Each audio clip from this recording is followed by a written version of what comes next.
Elizabeth I was England's greatest queen. She was strong-willed, passionate and brave. Prepare the country for invasion. But beneath the image of a magnificent ruler was a vulnerable woman surrounded by danger. She had enemies everywhere, scheming for her crown and plotting against her life. She would never know a moment's peace. There are reports of a new plot to take your throne. From the minute Elizabeth was born, she was thrust into a bloody game in which the stakes were life and death. She never knew who to trust and who to fear. Her whole reign was a battle for survival. No! We'll see England's greatest queen as she's never been seen before. Know your place, man. We'll reveal her hopes, her fears, and the enemies who stalked her at every turn. She acts like your enemy and is to be feared. Bring her here immediately. We'll also reveal what drove her enemies, the plots they hatched, the risks they took, and show just how close they got to destroying the woman who became Elizabeth. As a teenager, Elizabeth falls prey to a ruthless lord. You're not allowed in here. He drags her into a plot against the king. And a sister's love turns murderous, leaving the young Elizabeth fighting for her life. Find it in your heart to forgive me.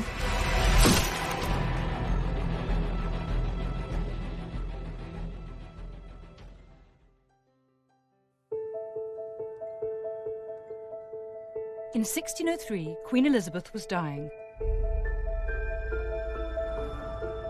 Her 44-year reign had been a golden age in English history. I have the body of a weak and feeble woman. But I have the heart and the stomach of a king. She had famously inspired her country to defy the King of Spain. I myself will take up arms. And she had seen off the Armada. The Spanish fleet has been thrashed. Thank God. Elizabeth survived assassination attempts. You threatened me in my own court. Rebellions. And a bloody feud with her cousin, Mary, Queen of Scots. Oh! How could she?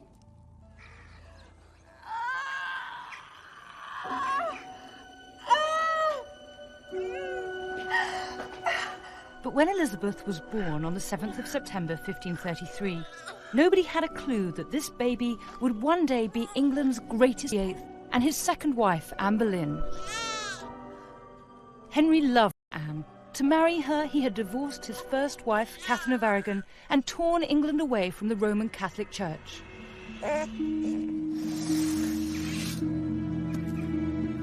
But 3 years later, Henry's love turned to murderous paranoia.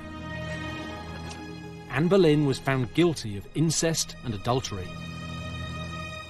and sentenced to death.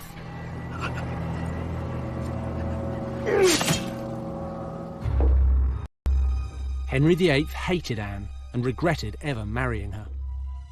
Now she was dead, he took it out on their daughter, Elizabeth. He declared her a bastard and cut her off. Henry VIII, vain and self-absorbed, was never going to win any Tudor Dad of the Year competitions. He showed virtually no interest in his eldest daughter, Mary, his child with his first wife, Catherine of Aragon.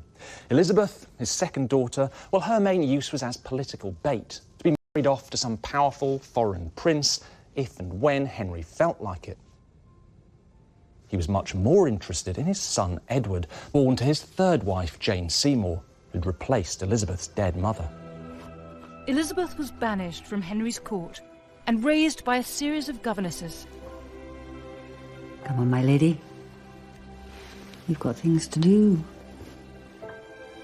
But in 1543, when she was 9 years old, her life changed dramatically. Do you wish to have this woman as a wife? To honor, hold, and protect her? I do. I now pronounce you man and wife. On the 12th of July, 52-year-old Henry VIII married his sixth and final wife, Catherine Parr. Catherine was a warm and caring woman, and Elizabeth adored her. You like your new dress? I love it, thank you. She was the mother figure she had always wanted. I'm so happy you're here today. In 1544, Elizabeth was welcomed back into the fold when Catherine convinced Henry to restore her as his heir. The king wants to see you. Elizabeth was now third in line to the throne after her 6-year-old half-brother Edward and her 28-year-old half-sister Mary. Life was starting to look up for young Elizabeth.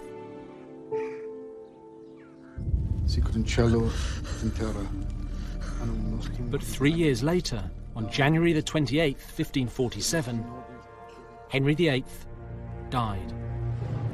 But I don't think her whole world was falling apart.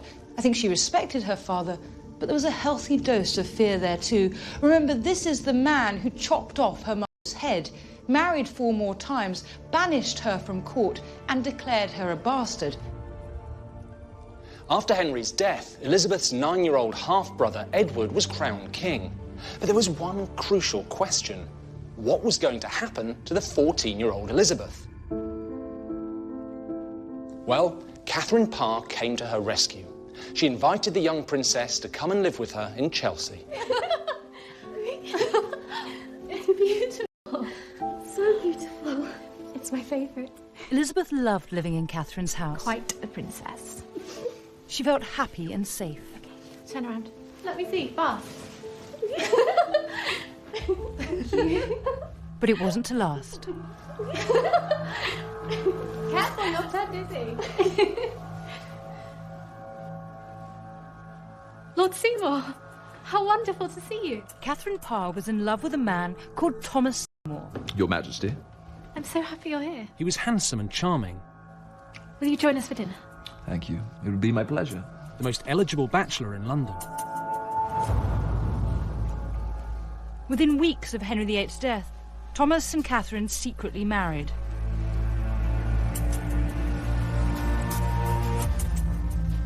But there was a serious problem. Catherine adored her new husband.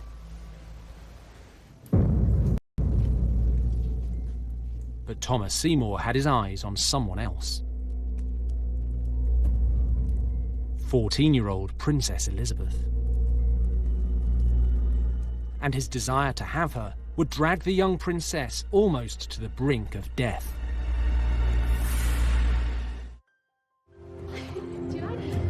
In 1547, Princess Elizabeth was living with her stepmother, Catherine Parr. Quite a princess. For the first time in her life, she felt loved and cared for, but it wasn't to last. Catherine's new husband, Thomas Seymour, had his eye on the 14-year-old princess.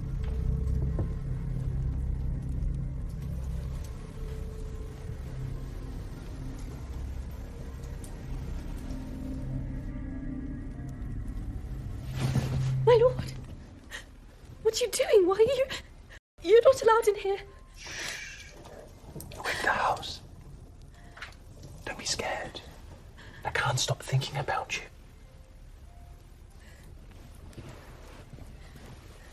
You are the most beautiful girl. Behaviour would be described as grooming.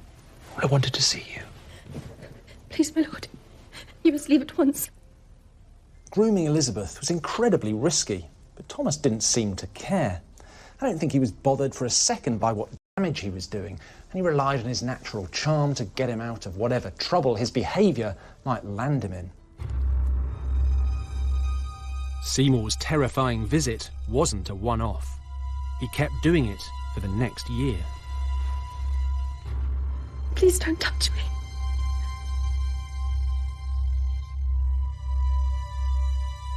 In January 1548, Catherine Parr became pregnant. She was overjoyed. But Seymour had someone else on his mind. My lord. Princess. All he wanted was Elizabeth. I am your most humble servant.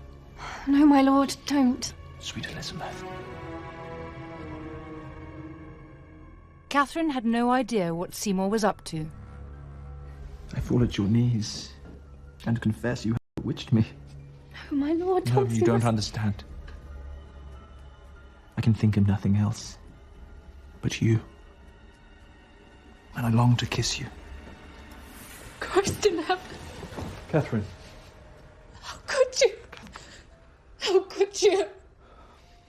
Oh, you have made an old fool of me. And you, after all that I've done, you betray me. Oh, damn you. Damn both of you. Catherine, no. Come back, please. Please, I can explain, Catherine.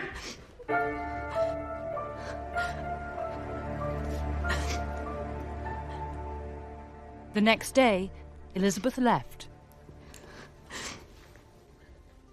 Elizabeth must have felt she was being sent away as punishment, but I think it was the only thing that Catherine Parr could do to keep her safe. She now knew what Seymour was up to, and she also knew that she would soon go into confinement to have her baby, and that meant that Seymour would have unfettered access to the young princess. Elizabeth was devastated. She would never see Catherine again. On the 5th of September 1548, less than a week after giving birth to a baby girl, Catherine Parr died from an infection she caught during labour. Thomas was shocked by his wife's sudden death, but he didn't mourn for long. In fact, her death probably helped him out, because he was once again one of the most eligible bachelors in England, and a step closer to the woman who might one day give him the throne, Elizabeth. Within weeks of Catherine's death, Seymour was scheming again. He had his eye on a new wife,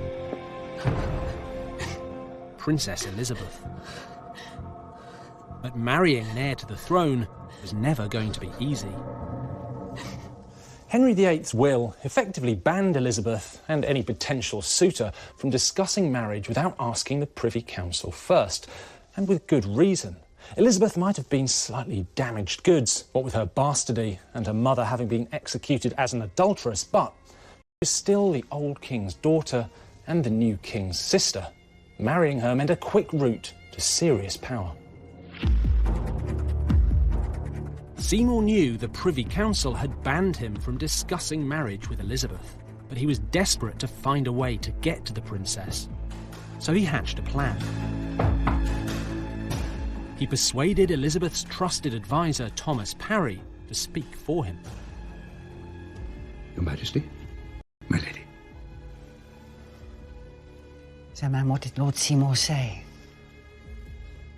He asked about your income and lands. He wondered if you would consider exchanging some of your property for property closer to his. Why do you think he wants me to do this? Your Grace, I don't wish to speak out of turn, but I believe he intends to make you his wife.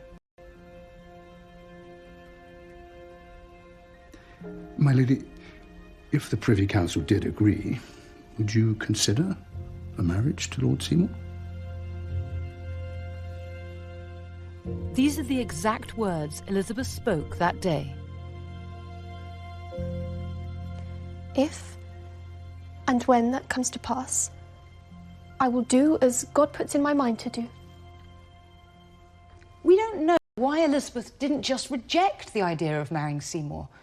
Maybe his grooming had worked. After all, she was a naive and vulnerable girl, and he had been manipulating her for over a year. Whatever the reason, Seymour now knew that Elizabeth was potentially interested, and it only made him pursue her even harder. To get his way, Seymour cooked up a bizarre and dangerous plan. On the 9th of January the 16th, 1549, Seymour broke into Westminster Palace, the Privy Council, and speak directly to King Edward. He wanted to convince the king to let him marry his sister, Elizabeth. It was the stupidest, most ill-thought-out plan that Seymour could possibly have come up with. And unsurprisingly, it didn't work. He was rumbled by palace guards and ran off into the night. but not before several witnesses had got a good look at his face. Rumours began to fly around court that Thomas Seymour was planning to kidnap the king, overthrow the Privy Council and marry Elizabeth to cement his power. It was wild conspiracy, but enough of it was true to make it believable. Thomas's open attempts to seduce the princess lay at the heart of it. Seymour was now in serious trouble, and he would drag Princess Elizabeth down with him. The day after the break-in, Seymour was arrested on suspicion of treason and thrown into the Tower of London. He was interrogated by Privy Councillor Sir Robert Tyrwhitt.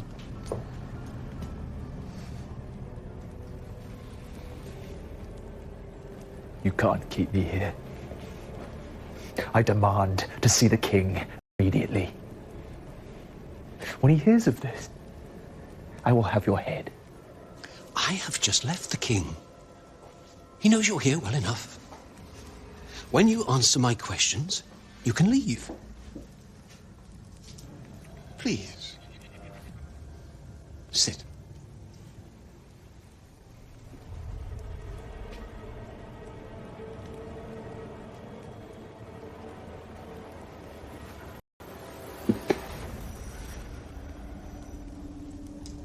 What game are you playing? Oh, it's no game. 2 nights ago, an attempt was made upon the king. That same night, you were seen in the palace grounds. Lies! I would never harm the king. I am a loyal subject. Sit down, my lord. Tell me about your relationship with the Princess Elizabeth.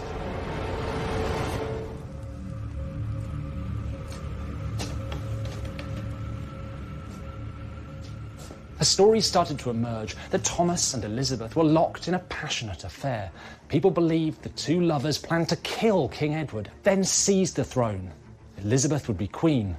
Thomas Seymour would... In January 1549, Sir Robert was sent to question Elizabeth. He believed she was involved in Seymour's plot. Elizabeth was now in the greatest danger of her young life. Sir Robert? Your Majesty, I have been sent by the Council and the King. Lord Thomas Seymour has been taken to the Tower. What? I am investigating claims that you and your household conspired with Lord Seymour to marry without the permission of the Privy Council. Nonsense. Madam, you may be a princess, but you are still a subject of the King and punishable by law. I have nothing to say. Elizabeth denied everything. But Sir Robert was convinced she was guilty, and he was determined to prove it. Sir Robert found out that Seymour had been meeting members of Princess Elizabeth's household. On February the 2nd, her advisor Thomas Parry and her governess Kat Ashley were arrested and questioned. Tell us what's happening.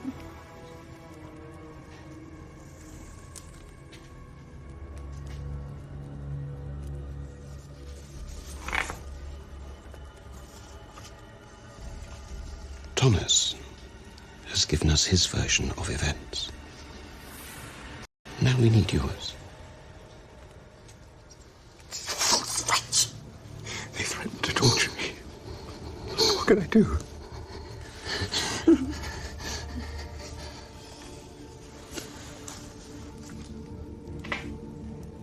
Tell me about Lord Seymour and the princess. I can't tell you what I don't know. Consider your answer carefully. If your confession is full, perhaps the king will show mercy.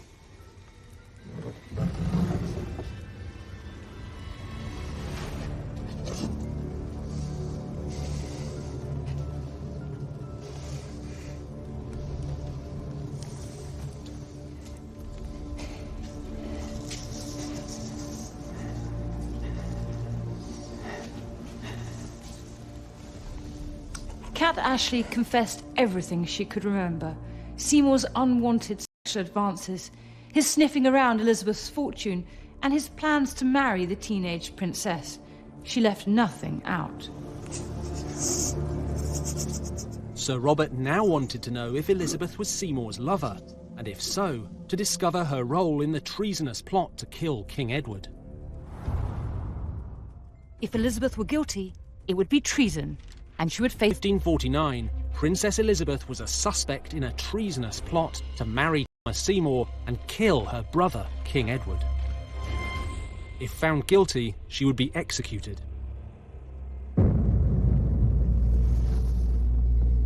In February, Privy Councillor Sir Robert Tyrwhitt confronted Elizabeth with the evidence against her.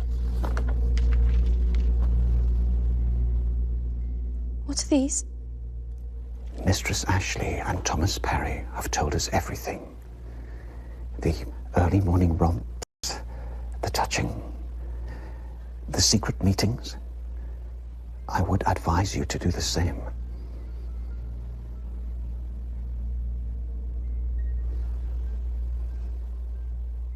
Cat Ashley did ask me to write to Thomas Seymour, to comfort him only. Your servants encouraged your relationship with Lord Seymour, even while he was married to your stepmother. No, they would never. Did you discuss marriage to Lord Seymour with the permission of the Privy Council? I did speak with Thomas Parry. Go on. Parry asked me that if the council gave their permission, would I consider marrying Lord Seymour? And what was your answer? I answered that the council would never consider such a marriage, and I would never go against the council's wishes. My lord, I'm innocent, and I ask that my servants be returned to me immediately.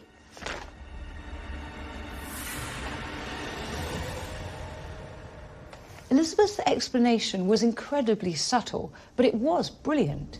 She accepted that Seymour may have been plotting to have her, but she had neither encouraged his advances nor discussed any marriage with him. She had told her servants that she would never consider any marriage without the consent of the Privy Council, and she didn't think they'd give it.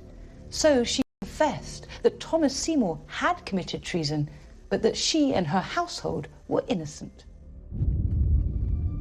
Elizabeth was only 15, but she was no pushover. She was now out of danger. But Thomas Seymour was found guilty of treason. Thomas Seymour had been scheming, plotting, and dragging other people into his power games for years. Now all of his slimy, grasping, underhand deeds had been exposed.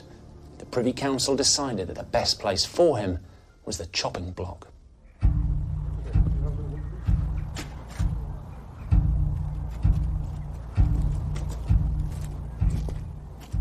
On March the 20th, 1549, Thomas...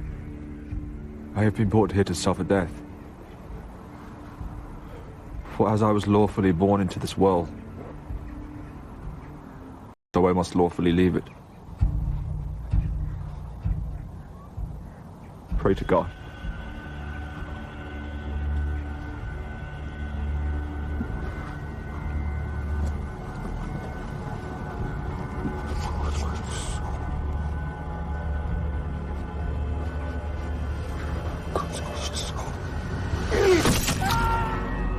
Seymour didn't die quickly. The executioner botched his first attempt.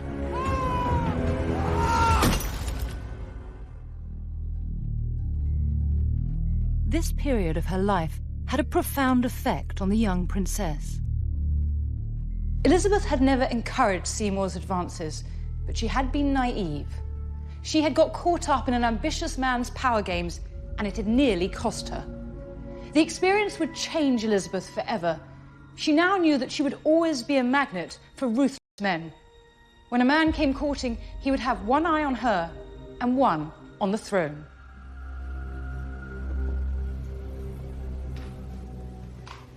Is it done? Yes, Your Majesty. The second stroke took him. Seymour's bloody execution marked the dramatic end of Elizabeth's childhood. Princess?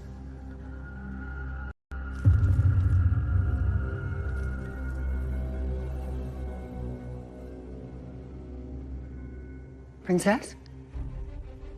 Princess? Are you ill? No. All is well.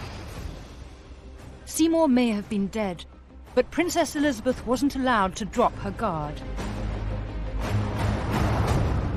Just 4 years after Seymour's execution, Elizabeth's life was once again thrown into danger when her brother, King Edward, died.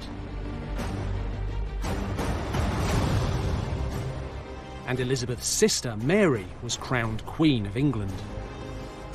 Elizabeth had loved Edward, and the two had been pretty close. But Elizabeth's relationship with Mary was a totally different story. The Tudors were a pretty dysfunctional family. After all, serial marrier Henry VIII had ditched Mary's mother, Catherine of Aragon, to bed his lover, Anne Boleyn. That's Elizabeth's mother. Well, that pretty much poisoned any chance of playing happy families.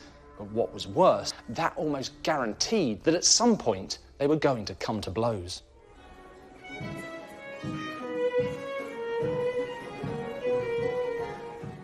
In October 1553, the bad blood between the two sisters got much worse.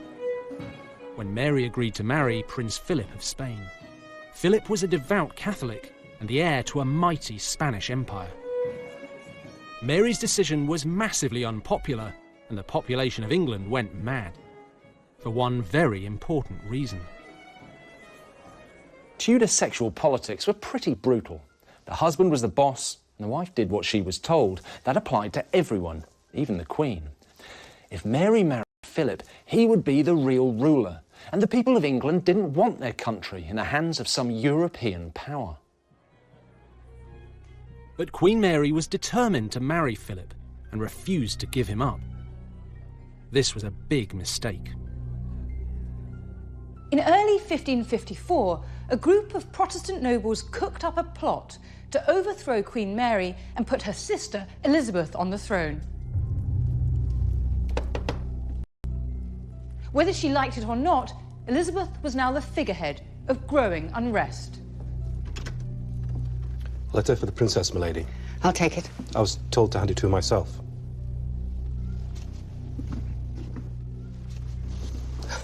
Your Majesty. Thank you. The man behind the plot was Sir Thomas Wyatt, a gentleman soldier and a fiery Protestant. Around January 1554, Wyatt was rumoured to have written to Elizabeth. Wyatt is thought to have wanted Elizabeth to give his plot her blessing. Your Grace, my master kindly requests an answer.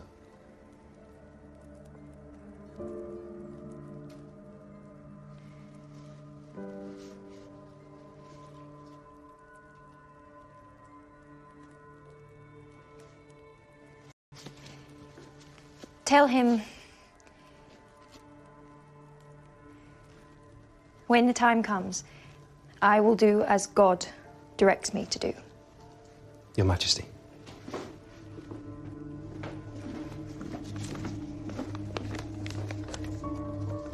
Elizabeth was now in the most dangerous position of her life. She knew that if the rebellion succeeded, she would be crowned queen, something she never expected. But agreeing to help the conspirators was an act of treason. If they failed and she was found out... No, was Mary's spies had already uncovered his plan. The Catholic bishop Stephen Gardiner was Mary's most trusted advisor. He hated the Protestant Elizabeth and was convinced she was secretly behind Wyatt's treasonous plot. Your Majesty. What is the news? Troops have been spotted in Kent. We need to get the princess to court immediately. We can't allow her to fall into the hands of the rebels. Where is she now? Hatfield, Your Grace. Your Majesty, there are rumours she's planning on running to Donington Castle to meet Wyatt.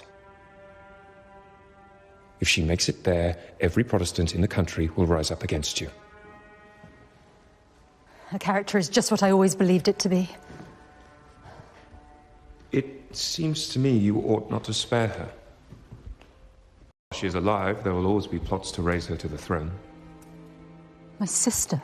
Madam, She acts like your enemy and is to be feared. It is publicly known she's guilty. For your security, you must punish her. If you don't, you'll never be safe.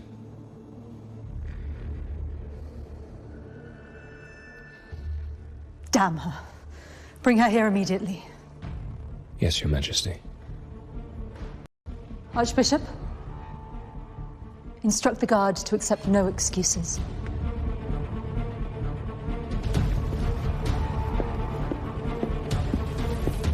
Elizabeth now knew that she was in serious trouble, and she desperately wanted to avoid going to London. But she could hardly say no to a royal summons, so she dragged her heels all the way. It took her 11 days to make the 23-mile journey.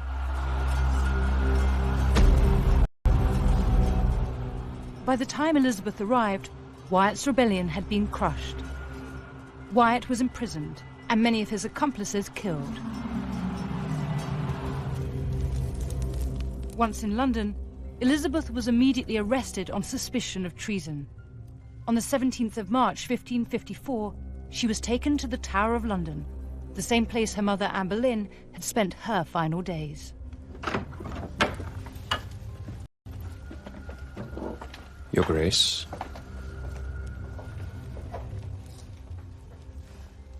I want to see the Queen.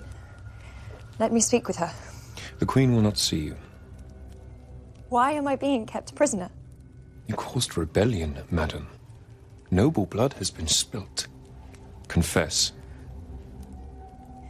May God damn me for eternity if I ever played a part in the treason against the Queen. You refuse to speak truthfully. It is suspected of me. Nothing can be proved. If I am guilty, bring me to trial. Present your proof.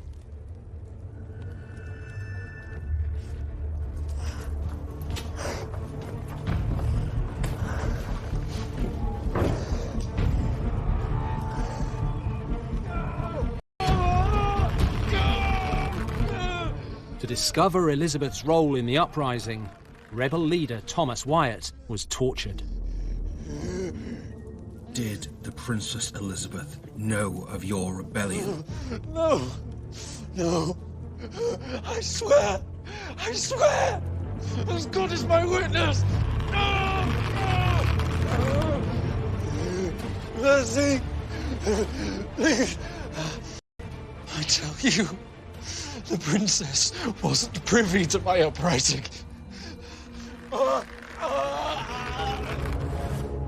Despite horrific torture, Wyatt refused to implicate Elizabeth in his plot. Days later, on April the 11th, he stood on the scaffold on Tower Hill and publicly proclaimed Elizabeth to be innocent. Then he was hanged, drawn, and quartered. Bishop Gardiner must have been furious. He had failed to prove Elizabeth was behind Wyatt's plot. Queen Mary had no choice but to set her sister free. On May 19th, 1554, Elizabeth was released from the Tower. It was 18 years to the day since her mother had been executed. It's not difficult to imagine the relief that Elizabeth must have felt. Elizabeth had dodged the executioner's blade this time, but now she knew her sister and Bishop Gardiner were actively looking for an excuse to send her to her death. Bring her here immediately. In 1554, Princess Elizabeth was implicated in a plot to overthrow her sister, Queen Mary. Much is suspected of me. Nothing can be proved. Although Elizabeth was found innocent, Mary still suspected her sister and commanded her to come to court. Elizabeth now realized that Mary was her enemy. Sister, may God preserve you. And was looking for a reason to have her executed. I have longed to see you. You will find me as true a subject. I cannot confess to something I did not do. for the sake of our father, find it in your heart to forgive me. Though I can prove no fault in you, I cannot bear to look at you.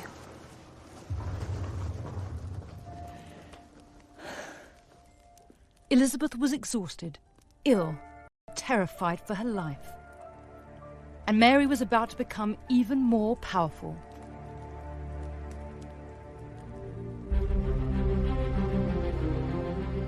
On July the 25th, 1554, Mary finally married Philip of Spain at Winchester Cathedral.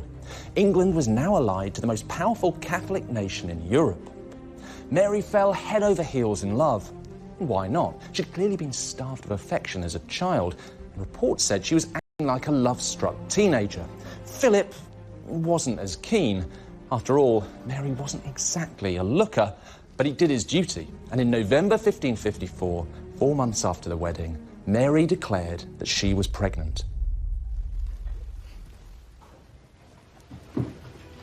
He kicked. He kicked. Here, feel.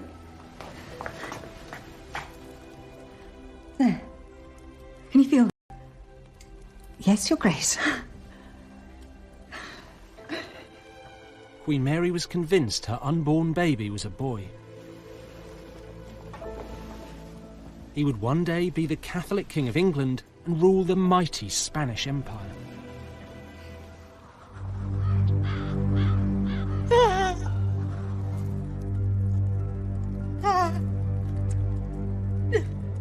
But Mary was deluded.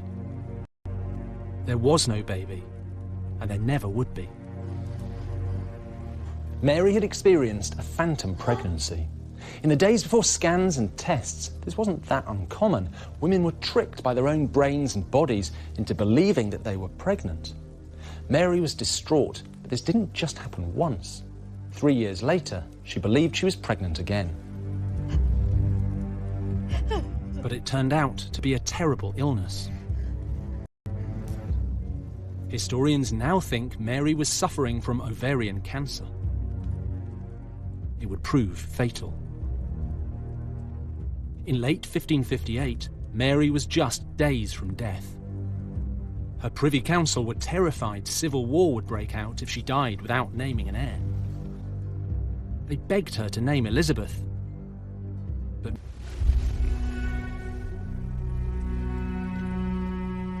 in the early hours of November the 17th, 1558, Queen Mary's 5-year reign ended.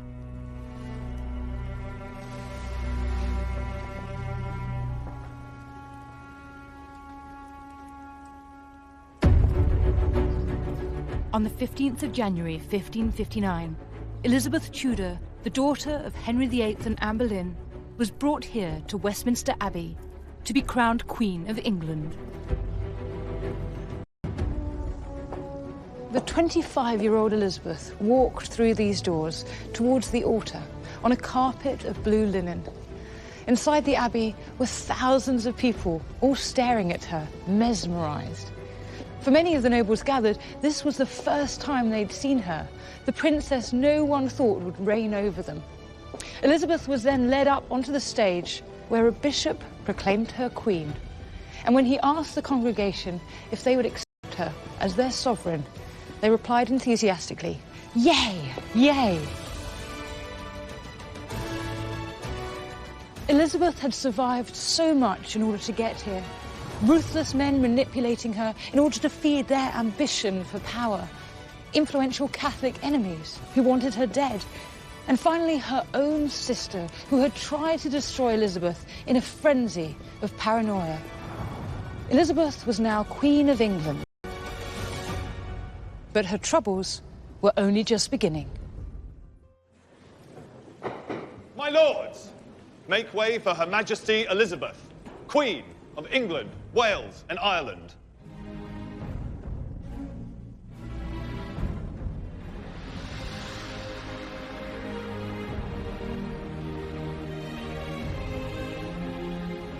In 1559, Elizabeth Tudor, the 25-year-old daughter of Henry VIII and Anne Boleyn, was crowned Queen.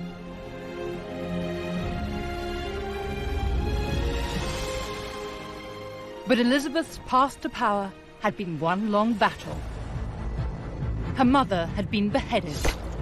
Her father declared her a bastard. And her sister Mary imprisoned her in the Tower. I cannot bear to look at you.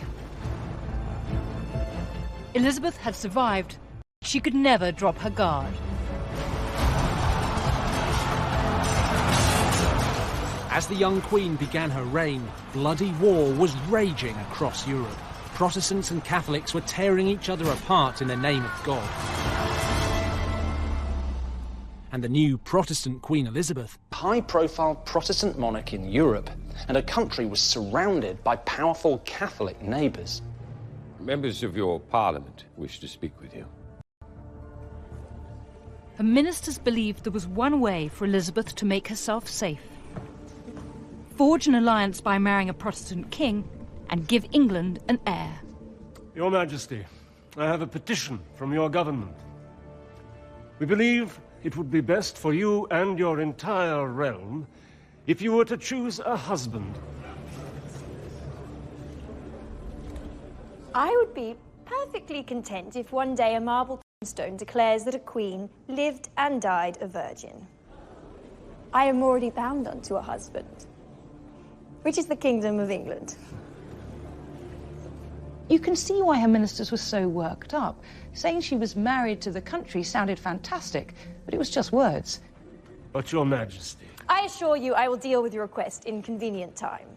This realm shall not remain destitute of an heir.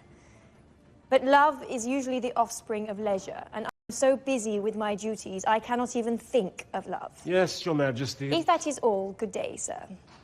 Good day, sir. The Queen had a very good reason for not wanting to wed. Elizabeth knew that marrying would immediately reduce her power, as her husband would take over. She wanted to be a real queen, not a queen in name only. Elizabeth's reluctance to marry and produce an heir was understandable, but it left a huge problem. Who would rule if she were suddenly to die? Power-hungry nobles started to circle, each desperate to be named her heir. The most dangerous of them all was Elizabeth's beautiful and ambitious 18-year-old Catholic cousin, Mary, Queen of Scots. Mary was the only child of King James V of Scotland and his French wife Mary of Guise. When she was just 6 days old, her father died, and Mary became queen. At the age of 5, she was sent to live in France, where she eventually married the future king, but when he died, she returned to Scotland to reclaim her throne there. Once on the Scottish throne, Mary turned her eye to a far bigger prize. She wanted to be named Elizabeth's heir.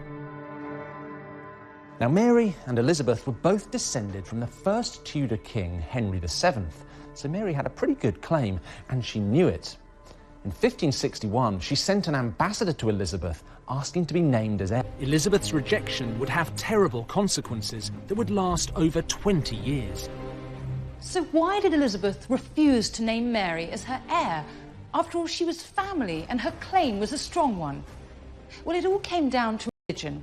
Elizabeth was a Protestant, Mary a Catholic. That meant if Elizabeth named Mary as her heir, England would return to Catholicism, and Protestants across the land would be persecuted.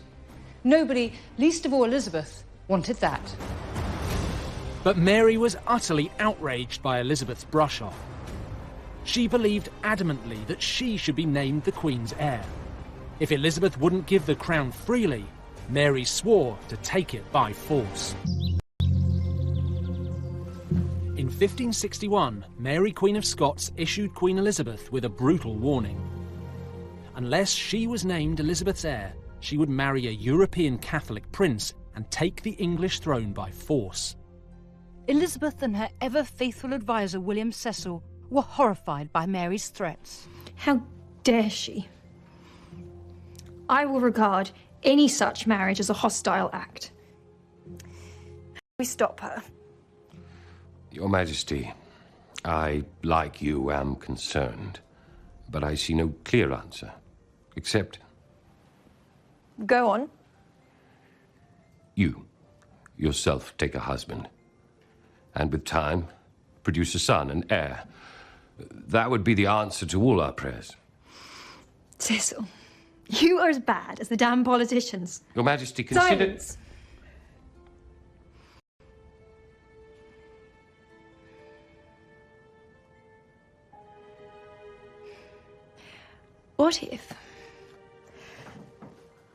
What if we were to tell my sister Queen that we would consider her place as heir if, in return, she scrapped her plans to marry a foreign prince and married an English noble? Would you make such an offer? I may. Your Majesty.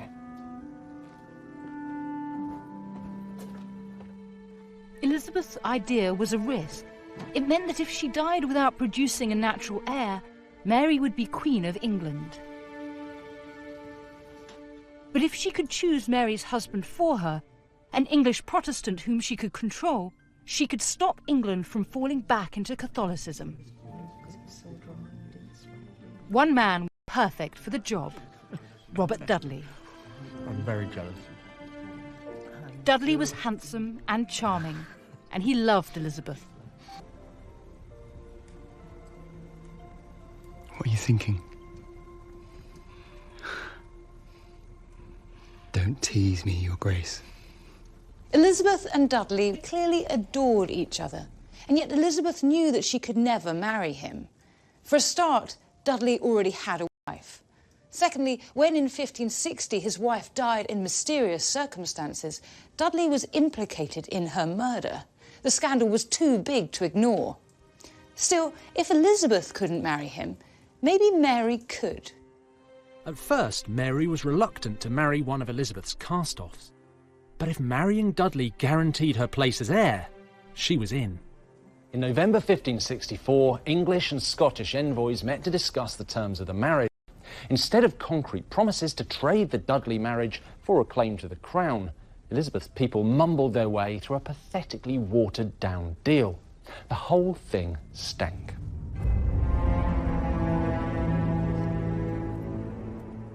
When Scottish ambassadors told Mary that Elizabeth refused to guarantee her place as heir, she was furious.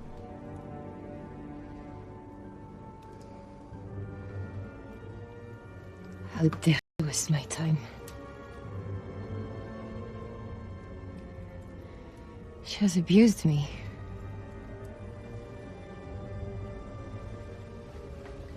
This is a mistake. It will be her loss. I will not trust her from this day forward. Mary felt totally betrayed. She swore to find her own husband, and together they'd snatch Elizabeth's crown.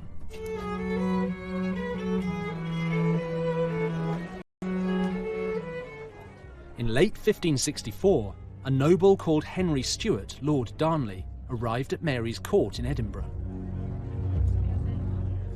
Darnley was a descendant of Scottish nobility, and most importantly, he, like Mary, was Catholic. Your Majesty, My lord, you are most welcome at court. would you do me the great honor of dancing with me?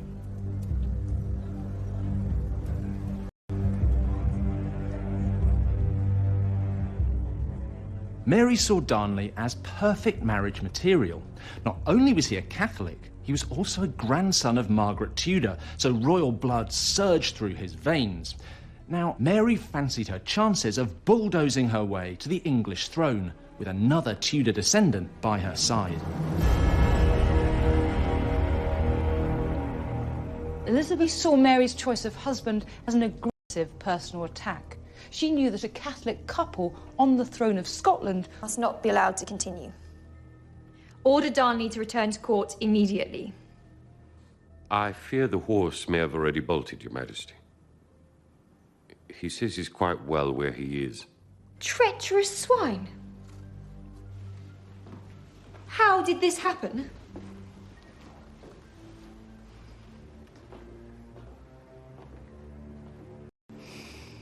Send an envoy to Scotland. Tell my cousin she can have her pick of any English nobleman. If she refuses, All goodwill and kindness ends immediately. Yes, Your Majesty. But Mary refused to trust Elizabeth again. On July the 29th, 1565, she married Darnley. The Catholic royal couple were passionately in love, and now a credible alternative to Elizabeth's Protestant rule. And they were just north of her border. In August 1565, Elizabeth was given the bad news. Madam, the Scottish Queen has married Lord Darnley. My cousin forgets herself. She's now no more than my worst enemy. How could she? Your Majesty, rumor has it she has named Darnley king. No!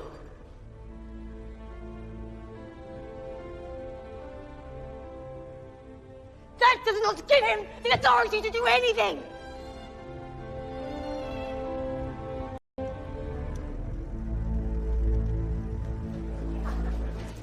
Fortunately for Elizabeth, Mary's marital bliss didn't last long. Within weeks of the wedding, Darnley revealed exactly the kind of man he was. A drunk, arrogant, sexual deviant.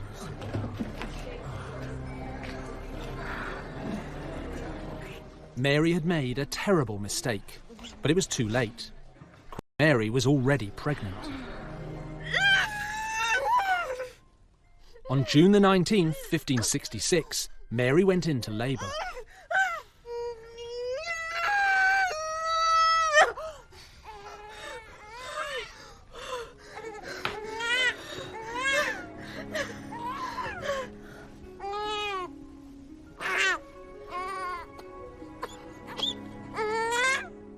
To her absolute delight,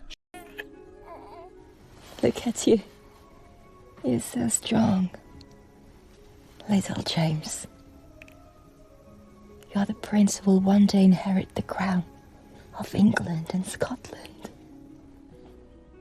Mary had done what Elizabeth had failed to do, given her country an heir. James was now another threat to Elizabeth's crown. He was a king in waiting. But just as all seemed lost for Elizabeth, news arrived from Scotland which changed everything.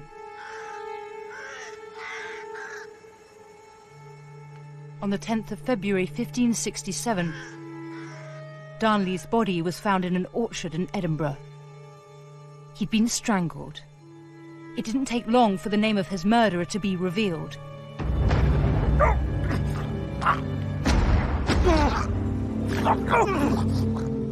James Hepburn, Earl of Bothwell.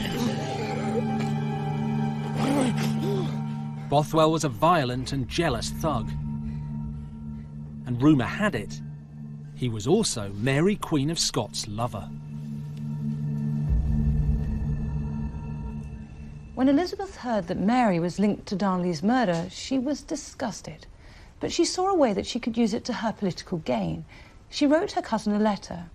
This is a copy of the actual letter, and it begins, "My ears are so deafened, and my understanding so grieved, and my heart so affrighted by this horrible news of the abominable murder of your late husband and my killed cousin." And further down she says, "I exhort you, and I counsel you, and I beseech you to take this thing so much to heart that you will not fear to touch even the closest to you if it concerns him." Elizabeth is telling Mary that she needs to bring Bothwell to justice if she wants the world to think that she is innocent of the crime. Elizabeth is warning her that this is going to be incredibly damaging to her honour and reputation, and that she needs to act carefully if she doesn't want to fall from the rank of royalty. Elizabeth sounds concerned, but I wonder if there wasn't a part of her that wasn't enjoying every minute of this. Mary denied any part in Darnley's murder, but nobody believed her. On April the 24th, 1567, Mary and Bothwell were forced to run to Dunbar Castle in East Lothian. At first, people believed Mary had been abducted. But news soon reached Elizabeth that she had married her husband's suspected killer. You asked to see me, Your Majesty. Then to marry such a man. A man charged with the murder of her own husband. Scotland is a quagmire. It is said she has given Bothwell more land and titles than she ever gave her husband. No friend in the world could like this marriage.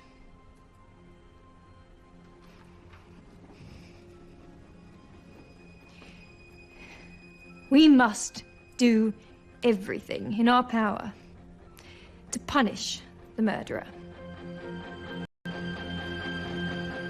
Elizabeth was now determined to bring Bothwell and her murderous cousin Mary to justice, once and for all.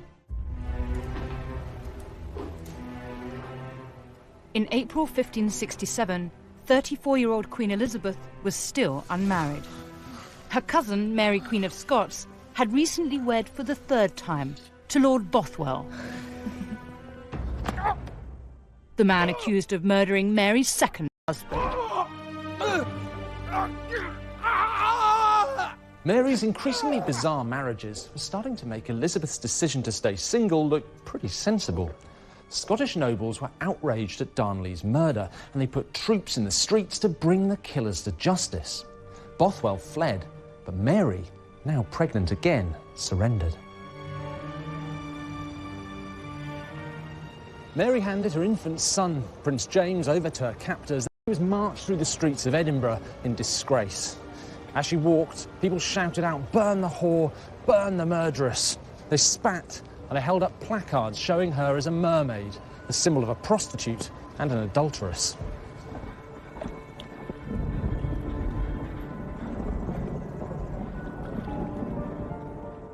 On June the 17th, 1567, Mary was imprisoned here at the remote Loch Leven Castle in Kinross, Perthshire. Mary being locked up sounds like the sort of thing that Elizabeth would have loved. After all, her cousin had been sniffing around her throne for years. Having a rival and an enemy like that kept quiet would have surely been a good thing. But there was a problem.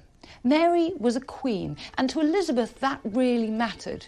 Because if Scottish nobles had dared to lock up Mary, what was to stop English nobles doing the same to Elizabeth? But despite her concern, Elizabeth refused to rescue her fellow queen. She knew if she did, it could start a vicious war with Scotland. Mary soon fell seriously ill.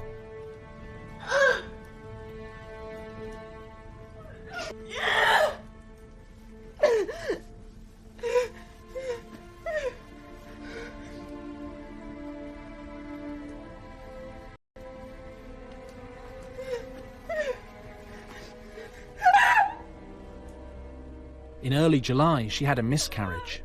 She'd been carrying twins.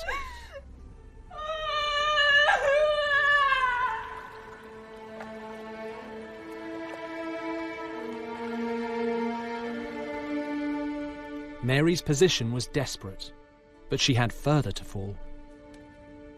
On July the 24th, 1567, Scottish nobles eager to seize power gave her a brutal ultimatum.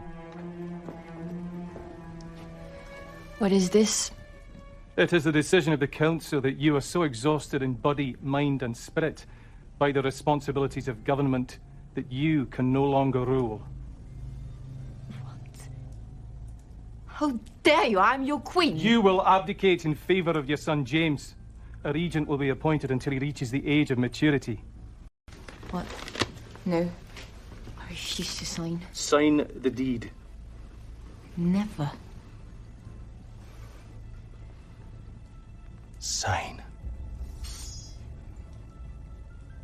Or I will cut your throat from ear to ear.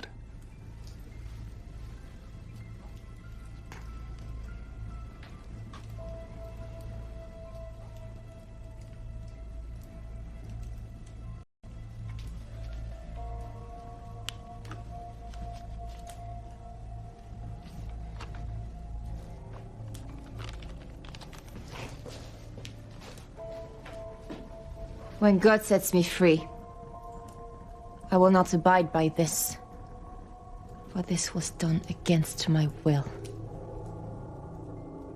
Days later, Mary's one-year-old son, James, was crowned King of Scotland. But Mary was to fight back. On May the 2nd, 1568, Mary convinced a young lad called Little Willie to row her across this loch. She was determined to win her throne back. The problem was, apart from Little Willie, she barely had two friends in Scotland to rub together. In fact, there was only one person she knew who had the power to put her back where she thought she belonged: Elizabeth. Mary's escape plan worked, and 2 weeks later she arrived in England. But if Mary thought Queen Elizabeth would welcome her with open arms, she was seriously deluded. Where is she now? Cumberland. She asks your grace, with respect, it would be foolishness to help a queen who has schemed and plotted against you for so many years. Her arrival in England was not merely inconvenient. It was exactly the thing that Elizabeth and her councillors had feared since the beginning of her reign. Across Europe, Catholics and Protestants were slaughtering each other. Until now, Elizabeth had managed to keep the Catholics in her kingdom under control. But the arrival of Mary meant that they had a figurehead around whom to rally. Your Grace, we cannot let her roam freely in England. She would be an inspiration to any Catholic rebel in your kingdom and beyond. Then she must remain as our guest. Not in a prison, but neither free. She must be kept under constant watch. See to it. Yes, Your Majesty.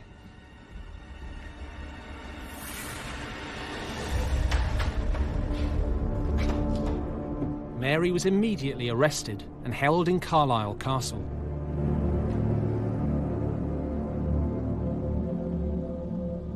Elizabeth was right to keep Mary under lock and key. A full-scale Catholic rebellion was about to explode. And the man behind that rebellion was Elizabeth's most formidable enemy yet. None other than the leader of the Catholic Church himself, Pope Pius V. Pius V might have been God's representative on earth and the head of the church, but he wasn't really into peace and love and all of that Christian stuff. In fact, he hated the heretic Elizabeth and he wanted her dead. On the 25th of February 1570, Pius issued this, a papal bull of excommunication. That's an official letter from the Vatican casting Elizabeth out of the church forever. And he doesn't pull his punches.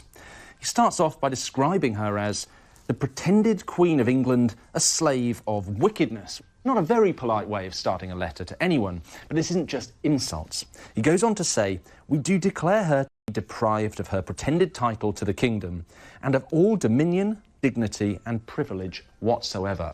And that's very important, because this is a licence for any foreign king or prince to invade England, kick Elizabeth off the throne and maybe even kill her. And there's more. He goes on to say that the nobility, subjects and people of England are absolved from their oath, duty, dominion, allegiance and obedience, and that anyone who disobeys him in this, we do irritate with the like sentence of anathema. Translation, people of England, if you obey your queen, you're going straight to hell. Central to his plan was Mary, Queen of Scots. He wanted to overthrow Elizabeth and put Catholic Mary on the throne of England. The Pope's declaration meant that every Catholic in the country was now a potential enemy to Elizabeth. Cecil desperately needed his queen to see the terrible danger that she was in. Your Majesty, we ignore this threat at your peril. I do not want my subjects to be mistreated or questioned in matters of faith, as long as they obey the laws of this realm. I refuse to make windows into the souls of men. With respect, this is a mistake! All known Catholics should be brought in for questioning.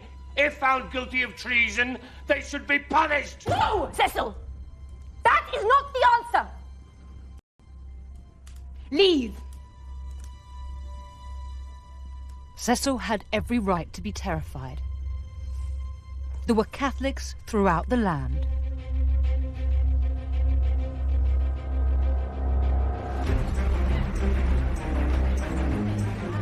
To help protect the Queen, Cecil recruited Francis Walsingham. Walsingham was a devout Protestant and fiercely loyal to Elizabeth. He became her chief spy. Walsingham made Mary the #1 enemy of the state. He wanted her dead. But there was no proof that Mary had been involved in the Pope's plot to overthrow Elizabeth and put Mary on the throne. And without evidence, it would be impossible to persuade Elizabeth to execute her fellow queen. Cecil and Walsingham couldn't kill Mary, but they could break her. As the weeks turned to months and the months to years, conditions in Mary's cell deteriorated. Elizabeth knew that conditions in Mary's prison were worsening by the day, and I think on a personal level this would have greatly troubled her. But she also knew that her life and England's future hung by a thread, so she tolerated Cecil's slow throttling of Mary's freedom. By 1586, Mary had been in prison for 18 years. She was desperate to escape. That summer, her chance finally came. A letter was smuggled into Mary's prison. It was sent by a Catholic noble, Anthony Babington. These are his exact words. My dear sovereign and queen, unto whom I owe all fidelity and obedience. I am horrified by the terrible conditions you have been kept in. The removal of your royal person from your home, Elizabeth. We undertake to deliver you from the hands of your enemy and to kill the heretic queen. There are 6 noble gentlemen, all my private friends, who for the sake of the Catholic cause and your Majesty's service will kill Queen Elizabeth. Babington wanted Mary to give his plot her blessing. Freeing was a huge risk. If she was caught, it meant the executioner's block. On the other hand, what did she have left to lose? Mary thought about Babington's proposal for over a week. Eventually, she made up her mind. Mary dictated her response to her secretary. When the affairs are prepared and your forces are ready, then it will be time to set the 6 gentlemen to work.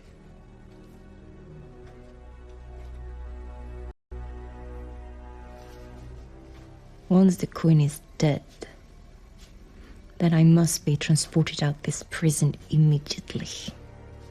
The reply was written in secret code and smuggled out of the castle in a beer barrel. The plot to murder Elizabeth was on, and Catholic assassins moved in for the kill. The Queen's life was now in more danger than ever before. The summer of 1586, Mary, Queen of Scots, gave her blessing to a Catholic plot led by Sir Anthony Babington to murder Queen Elizabeth and put Mary on the throne. But Elizabeth's spymaster, Francis Walsingham, was onto the treasonous conspiracy. His spies intercepted Mary's message from prison.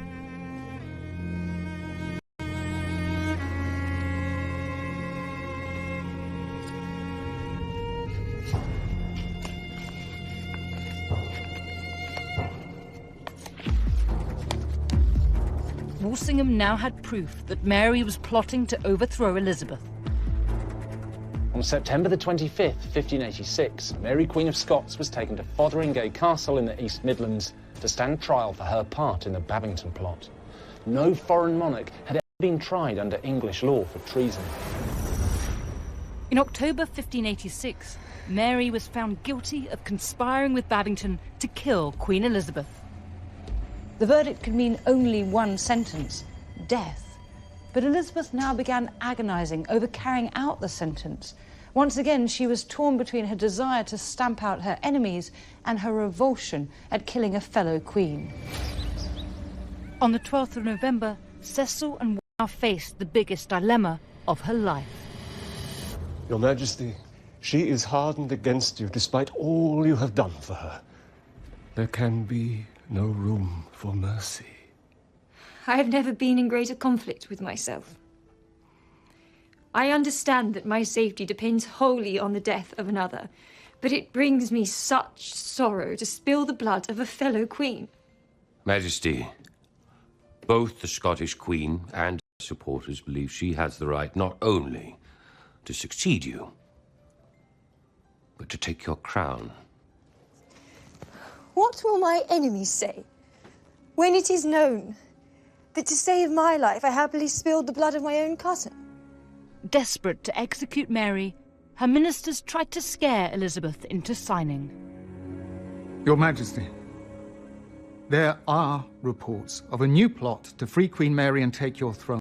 Rumours are Spanish soldiers are amassing on the Welsh borders. Is this true? I believe so, Your Majesty.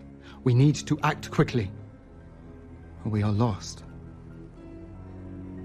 It was all lies, designed to scare the Queen, and it worked.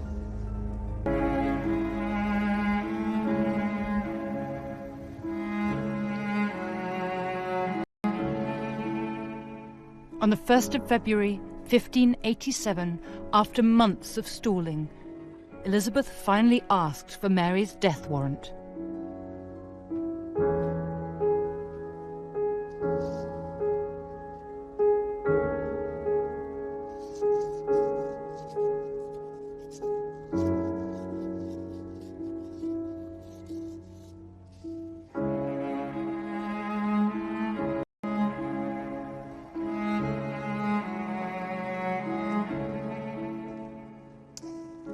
Tell Walsingham I have signed.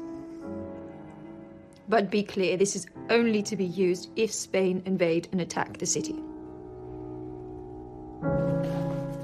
Finally, Cecil had his hands on Mary's death sentence, and he was going to execute it, no matter what Elizabeth said.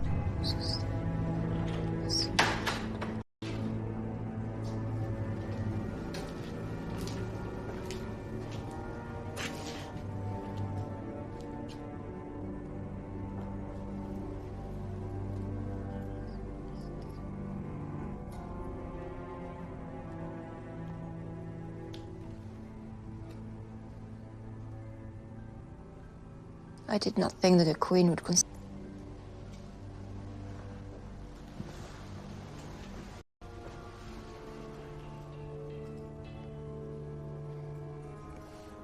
I'm quite ready and happy to die. For my saviour and the Catholic Church.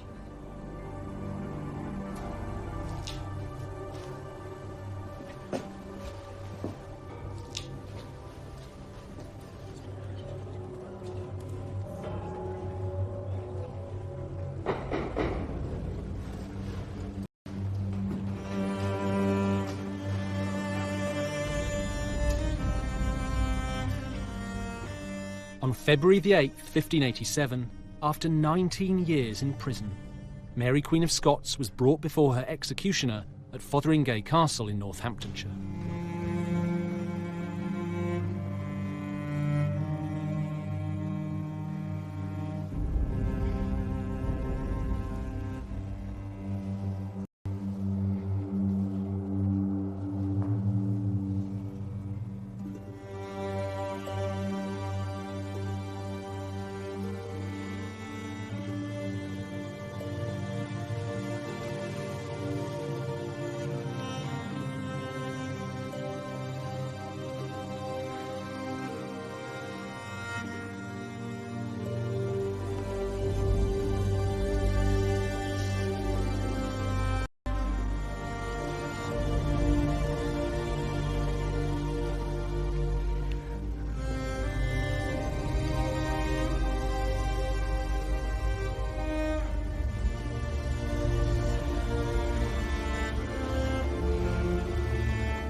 Into your hands, Lord.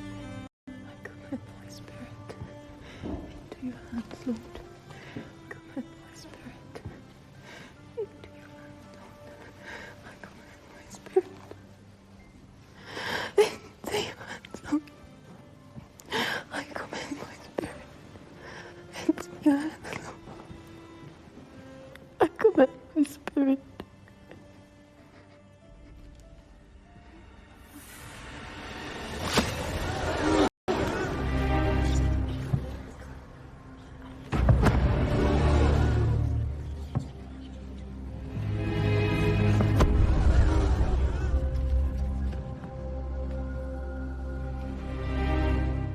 It took the executioner 3 swings to remove Mary's head.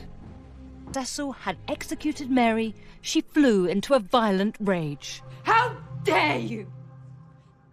I have sent my secretary to the Tower. You are lucky not to follow. Your Majesty, I beg to lie before your feet in the hope of soaking up your mercy. You are a traitor, a false dissembler, a wicked wretch. This death will wring my heart for the rest of my life. I cannot bear to look at you. Get out of my sight. Get out!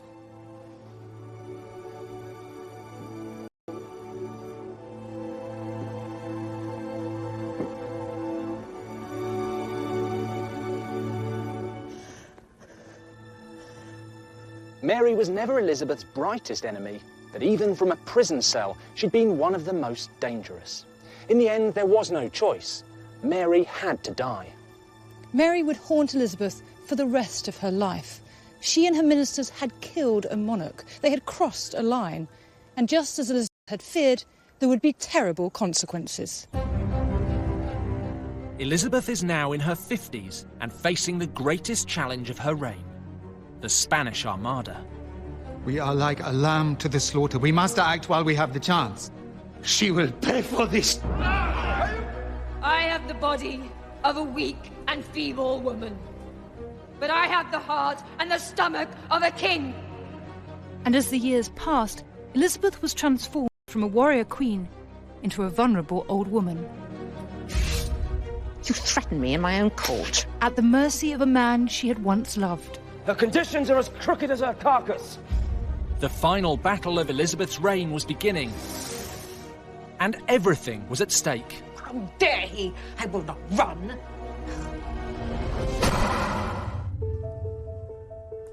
In 1585, Elizabeth was 52 years old. She had been Queen of England for more than 25 years.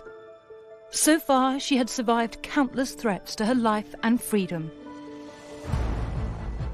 From her father, Henry VIII, her sister, Mary, I cannot bear to look at you. the Pope, All known Catholics should be brought in for questioning. and her cousin, Mary, Queen of Scots. She has abused me. I will not trust her. Against all the odds, Elizabeth had survived. But she now faced an enemy deadlier than all the others put together. King Philip II of Spain. Philip was rich, bloody religious war. Throughout his reign, he'd funded several plots against the Protestant Elizabeth, but all of them had been unsuccessful. But in 1585, the Pope asked Philip to invade England, imprison Elizabeth, and haul the country back to the Catholic Church. King Philip had no stomach for wars. They were expensive and risky, but he couldn't say no to the Pope's demands. There is no better time to strike. How big an operation do you think we will need? 400, 500 ships. Capable of carrying 55,000 men. We will also need supply vessels to carry horses, provisions, and... His Holy Father has offered 1 million ducats for the enterprise. Take a message to the Pope. I accept his invitation to conquer England. Philip began building the most powerful military fleet in the world. It became known as the Spanish Armada.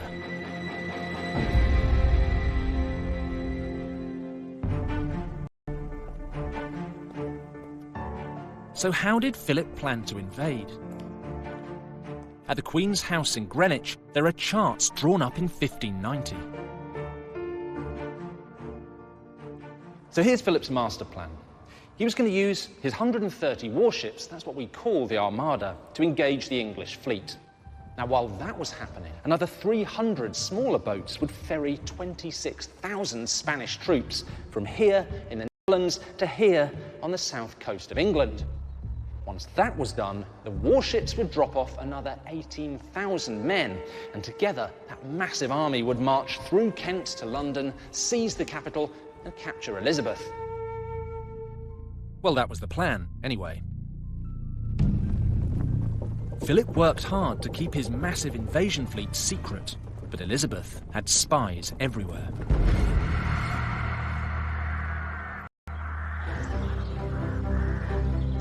In February 1587, intelligence reports reached Elizabeth's chief spy, Sir Francis Walsingham, and advisor William Cecil.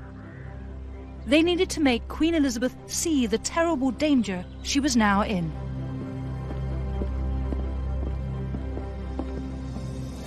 Madam. Your Majesty. What's wrong? You both look like you've seen a ghost. Madam. Spit it out. Every dry dock in Spain is working day and night building ships. 300 have been counted. 70,000 men have been recruited from across Italy, Spain, and Portugal. King Philip means to invade. Elizabeth must have been terrified. England was no match for the mighty Spanish Empire. She had a much smaller navy and no national army on standby. Elizabeth must have known that if Philip managed to land, England would be easily overrun and she would be killed. We are like a lamb to the slaughter. We must act while we have the chance. That would be an act of war. Should we sit and wait for them to strike first? Our inaction will be seen as weakness. My lord, I think you forget yourself. There is no hope of peace. Your Majesty, it appears he has the support of the Pope. I see. The longer we wait, the more dangerous the situation becomes. How must we proceed? Sir Francis Drake has offered to lead a squadron of warships to harass the Spanish war effort. He could buy us precious time. This was a very real dilemma for Elizabeth. If she allowed Drake to attack Philip's fleet, she risked starting a war. But if she did nothing, she risked losing her kingdom and her head. On the 5th of March 1587, Elizabeth gave Francis Drake permission to attack Philip's fleet. England was now at war with the most powerful empire on earth. If the plan failed, the country would be brought to its knees, and Elizabeth would not survive. In 1587, Queen Elizabeth gave permission. On the 20th of April, 1587, Drake's squadron of 23 ships sailed into the Spanish port of Cadiz, the main supply base for Philip's invasion fleet, and there started to wreak utter devastation. Drake and his men sunk or burned 30 ships and plundered thousands of tons of supplies.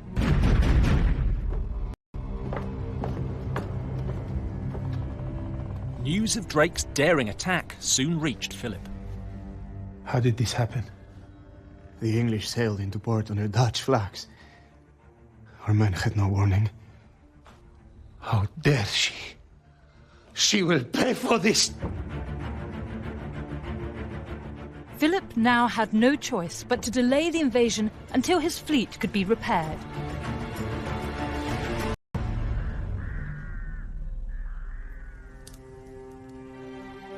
Elizabeth's gamble had paid off. She had bought the country valuable time to build its defences. We have doubled your guard, and security will be with you day and night. I'd strongly advise removing yourself from public view. For the while, at least. Your Majesty, we need to prepare for war. England was now on high alert, but there was a problem. Elizabeth didn't have enough money to defend the country against the mighty Spanish Empire. Our coastline has been surveyed. We're dangerously exposed. We have neither the money nor the men to protect all of the beaches. Only the most dangerous can be defended.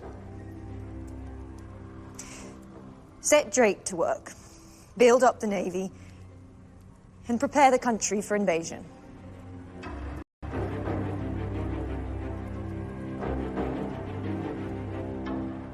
Elizabeth and her commanders assembled around 34 warships. But they were desperately short of trained men, ammunition, and gunpowder. They would be no match for Philip's invasion fleet.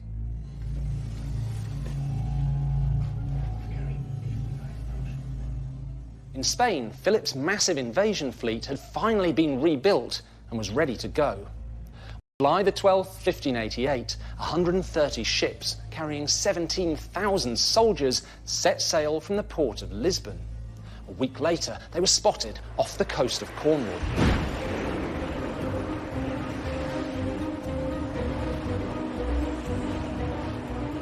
On the 29th of July, the English fleet sailed out of Plymouth to face Philip's armada.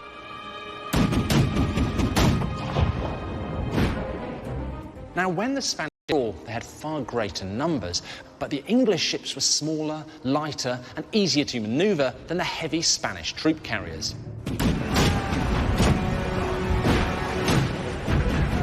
For the next 12 days, the English and Spanish fleets pounded each other. Against all the odds, the English fleet got the upper hand.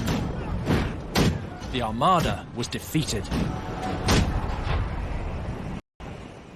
All in all, the Spanish lost 15,000 men and 60 of their 130 warships. The English didn't lose a single ship to the enemy. On the 18th of August, unaware that the Armada was being blown north, Elizabeth went to rally her troops. She travelled to Tilbury in Essex, where many of her soldiers were stationed, and it was there that she delivered one of the greatest speeches of all time.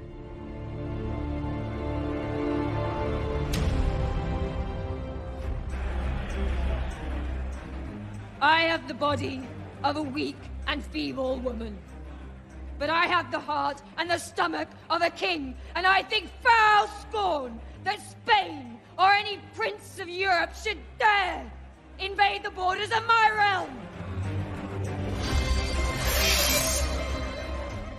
I myself will take up arms. I myself will be your general, your judge, and your rewarder of every one of your virtues in the field.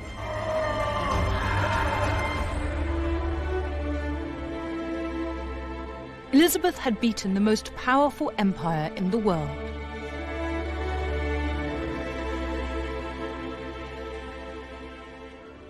The defeat of the Armada was Elizabeth's finest hour. She had never been so loved nor so popular. Elizabeth and her subjects saw the victory as a sign that God was on their side. They were the chosen people, and Elizabeth and the Protestant cause clearly had God's backing.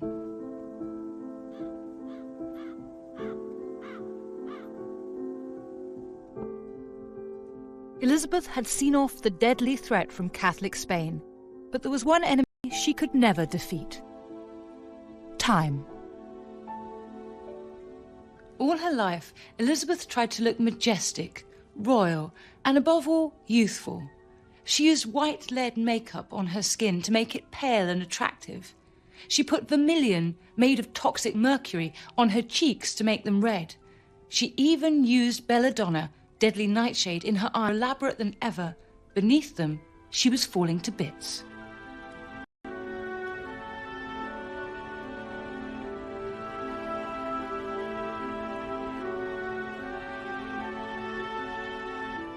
Elizabeth's court was also decaying. Her trusted advisors were either dead or dying. William Cecil was in his 60s, riddled with gout and desperate to retire. Your Majesty. What have we to do today? Elizabeth now had to rely on a new generation of advisors. They would cause her no end of problems. With William Cecil on his sickbed, his son Robert became Elizabeth's private secretary. And this is the new taxation bill. Elizabeth also appointed her favourite, Robert Devereux, Earl of Essex, as her Privy Councillor. My most gracious and beautiful sovereign.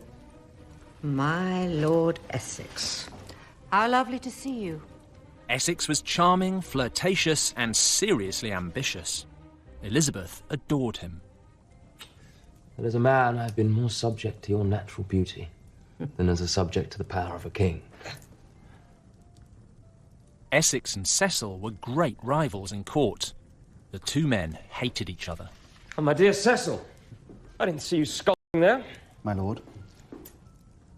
What are you doing at this hour? Working. Come. Drink. Dance. Play. My lord, I really must insist we have important work to complete. Cecil is right. Nonsense. The day is for work. The night is for fun. Elizabeth, send him away.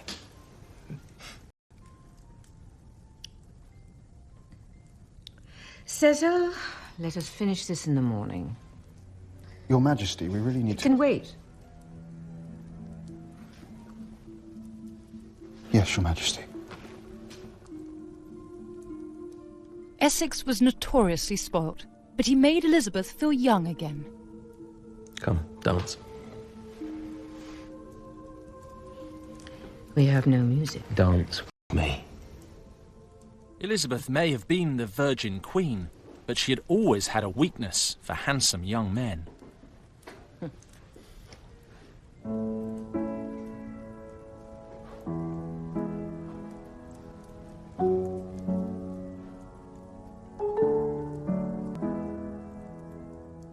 Elizabeth's attention made Essex the top dog at court, but that was about to become a very big problem, because Essex's raging ambition would bring Elizabeth and the whole country to their knees. In July 1598, a Catholic rebellion sprung up in Ireland. Elizabeth needed someone to stamp out the uprising, and quick. Who do we have who has experience?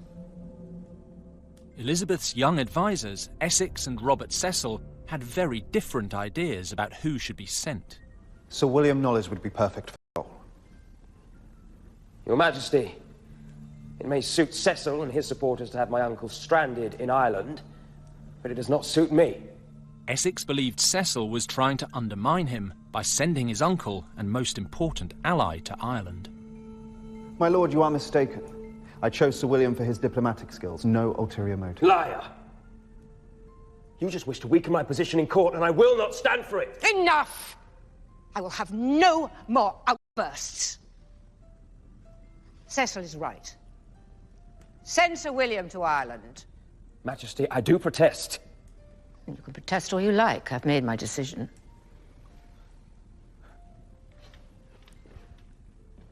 How dare you turn your back on me?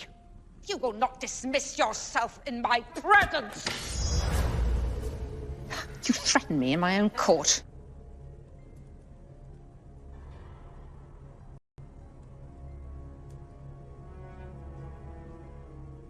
I cannot and will not put up with so great an insult. I would not have taken it from your father, and I will not take it from you.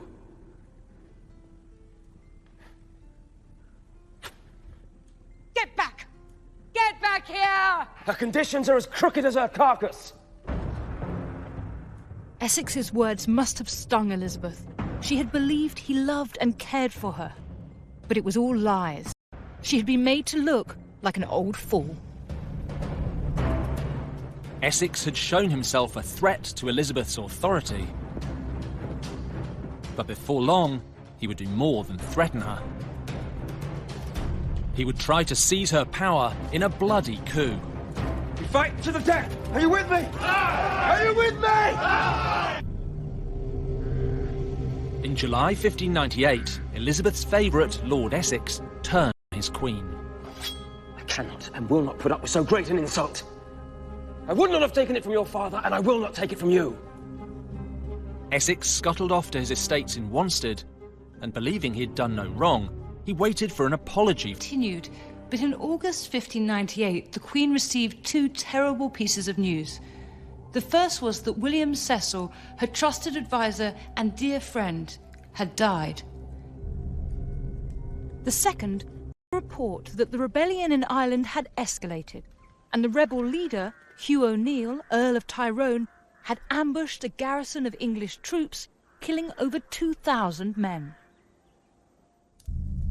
Elizabeth needed a military leader to attack Tyrone in his stronghold in Ulster and crush the rebellion. One man was desperate for the job. Essex. Still sulking? Your Majesty, I've come to offer you my services. I have no need of what you offer. I warned you, time and time again. If you continue to misbehave, my patience would turn to fury. Your Majesty, allow me to prove my loyalty. Send me to Ireland. And you are qualified. I have the trust and respect of your soldiers. I've commanded your forces before and won great triumph. Essex saw this as his chance to get back into Elizabeth's good books. My queen, I promise, send me, and I will defeat your enemies and bring you the head of the traitor Tyrone. Very well. Go to Ireland and bring that rude and barbarous nation to heel. Majesty. And Essex, do not make me regret my decision.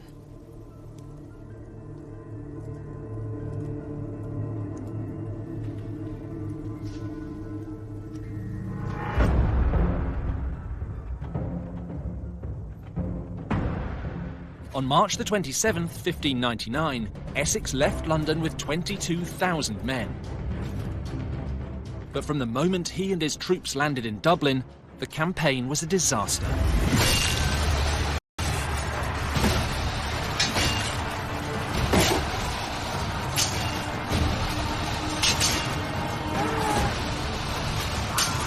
The Irish rebels fought a fierce guerrilla war. In just 2 months, Essex had lost 11,000 men.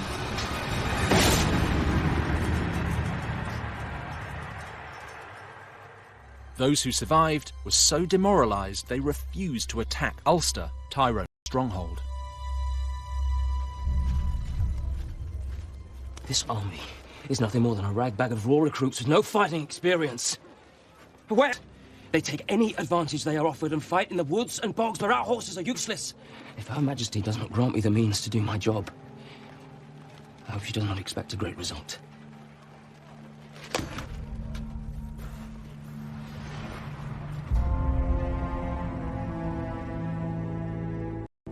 Essex wrote to Elizabeth demanding she send money and reinforcements. We are badly served. He has no reason to whine. He has everything he asked for. More, even, than was agreed upon before he went. I expect him to attack Tyrone immediately.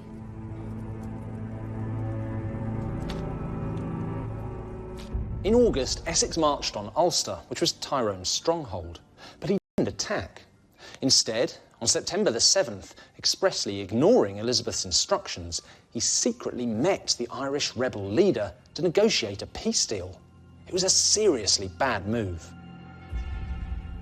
News of the secret meeting soon made it back to Elizabeth. What is this? Majesty, I apologize for the intrusion. I have a report from Ireland I think you should read.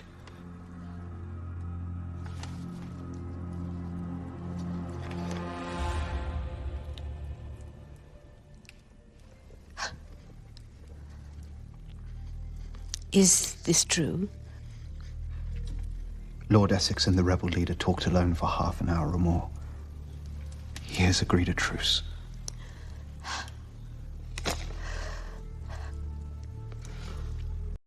He has betrayed me.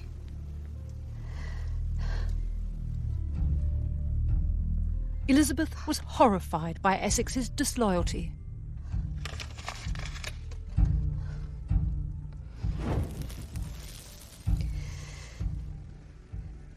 This is an act of treason. Take a message immediately. Trust the traitor Tyrone on oath. is to trust a devil on his religion. Whatever arrangement he has made with him, unless he yields to having English forces planted in Ireland, then this is a hollow peace.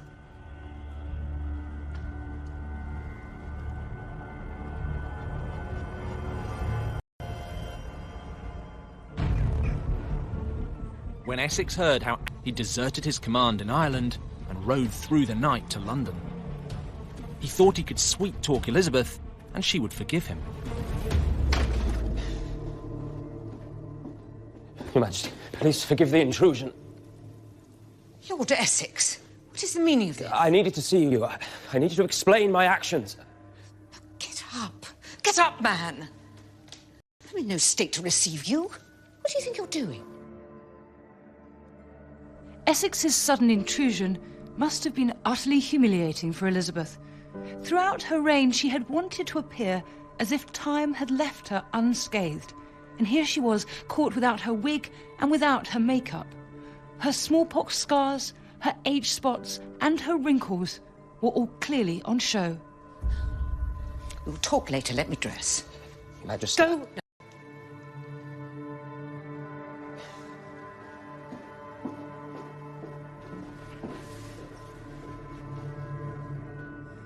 Elizabeth kept calm, and at first she seemed forgiving towards Essex. But her mood quickly darkened. Later that same day, Elizabeth summoned Lord Essex to court to explain himself. Why did you desert your post in Ireland? My most dear sovereign, members of your council are poisoning your ear to me. Do you deny that you disobeyed my orders? You left London so confident that all would be well. But now we are in a greater mess than ever before. Majesty. Silence! You did not attack Ulster. You frittered away money and time, and then dared make peace with that traitor Tyrone against my express orders. And then you had the audacity to burst into my bedroom. I humbly beseech your Majesty, I am the saddest soul on earth.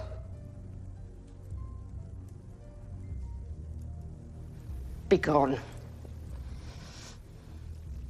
I need time to consider my response. On the 5th of June, Elizabeth stripped the Earl of Essex of his title. She banished him from court, and she placed him under house arrest. Essex was utterly humiliated, but there was worse to come. His entire fortune was based on a lucrative royal licence to import sweet wines to England. In October 1600, Elizabeth scrapped that licence. This one act condemned Essex to financial ruin, and his social standing was in the gutter. Accept his punishment and was determined to strike back. The Queen's former favourite had become her enemy. The hot-headed Essex came up with a daring plan. He and his supporters would storm the Palace of Westminster, overthrow the Privy Council, and force Elizabeth to reinstate his title and his source of income. Essex and his men set out here, along Cheapside, to confront the Queen at Whitehall Palace. He knew he didn't have enough men to storm the palace, but he planned to recruit disgruntled Londoners as he marched.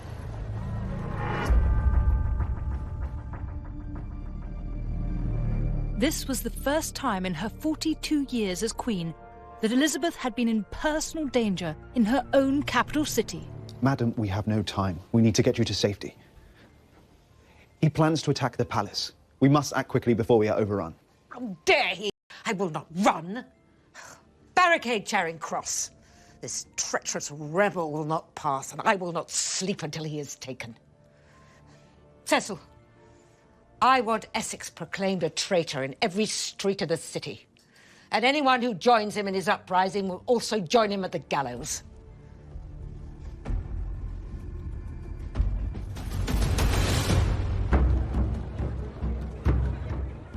In the city, Essex and men shouted slogans, hoping to draw others to their cause.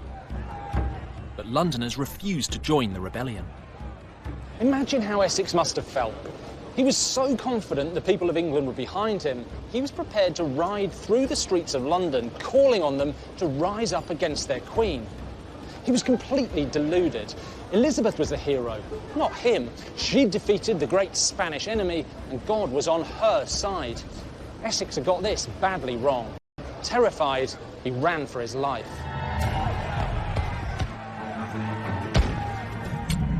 Essex and his supporters made it back to his house on the Strand, but Elizabeth's troops soon had him surrounded.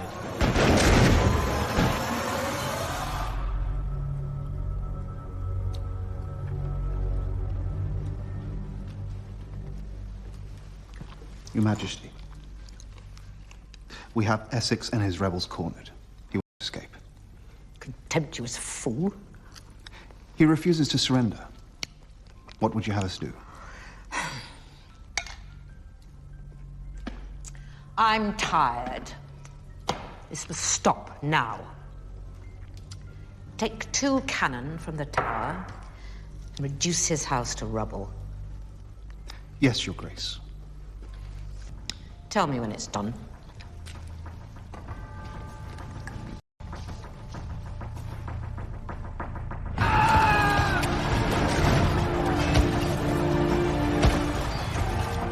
Cannons! Cannons! When Essex saw the cannon being wheeled into position, he knew the game was up.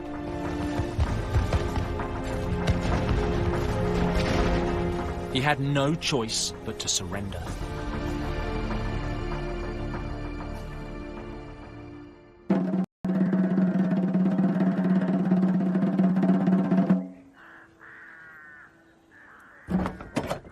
On the morning of February the 25th, 1601, Essex was taken to the Tower of London.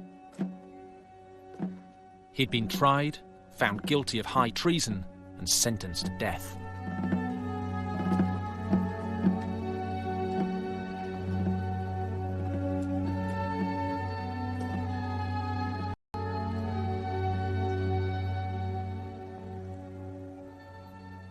My sins are greater in number than the hairs on my head.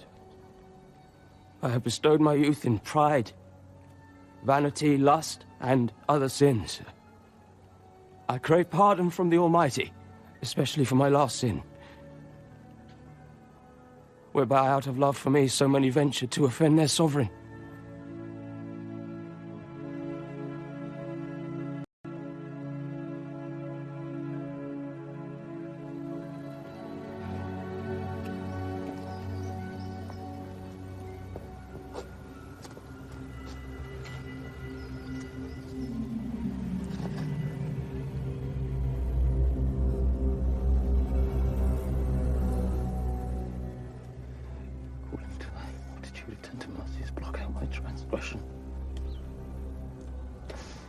Strike home, executioner! Strike home!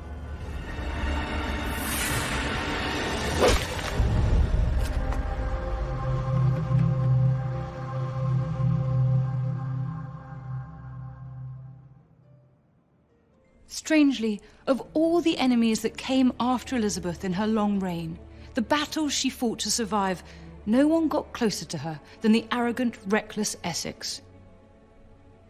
Just like all the others, the plotters, the schemers, the invaders, he had failed. Maybe, just maybe, God really was on her side. Elizabeth may have survived, but time had caught up with England's great queen, and the end was in sight. In March 1603, when Queen Elizabeth was 69 years old, she fell seriously ill. She was suffering from ulcers in her throat and fevers.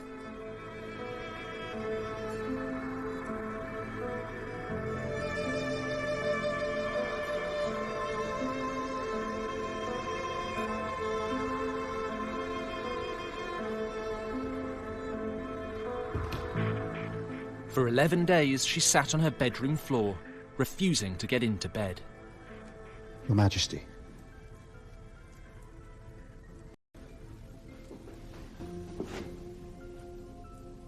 How are you feeling?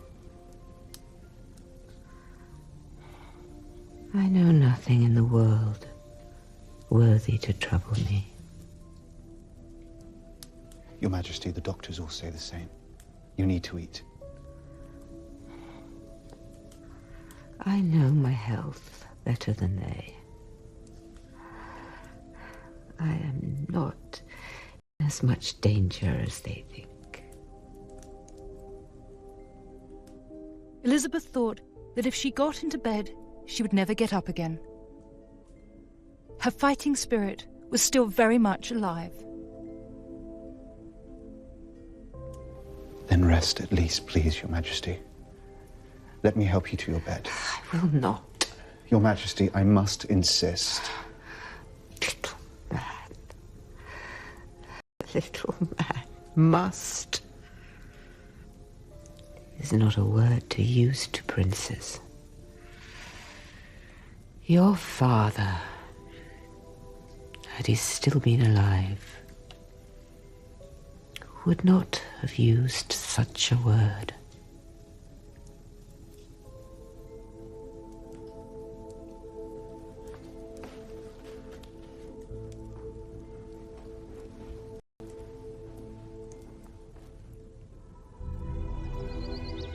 On the 22nd of March, Elizabeth was finally persuaded to rest. It was clear that the end was near.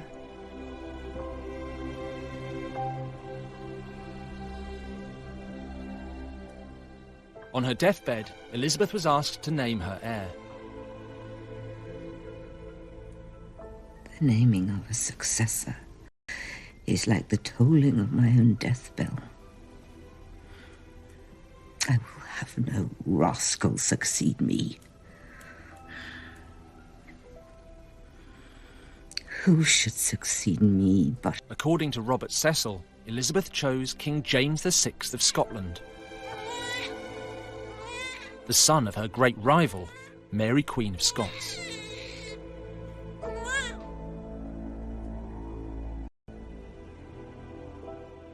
At around 3 a.m. on the 24th of March 1603, Queen Elizabeth died. She was 69 years old.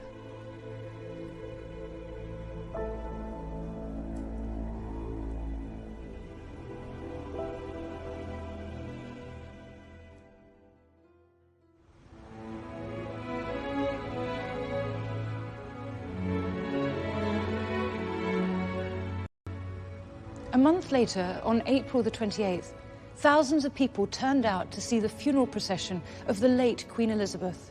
Her coffin, covered with purple velvet and carried on a chariot drawn by 4 great horses, was brought here to Westminster Abbey.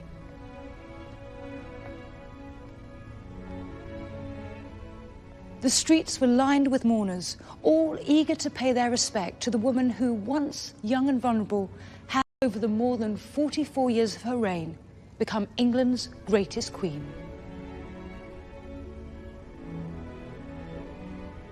Even in death, Elizabeth cannot escape her enemies. She shares her tomb with one of her greatest opponents, her half-sister, Mary I. It was hoped that the two sisters would finally make peace in the afterlife.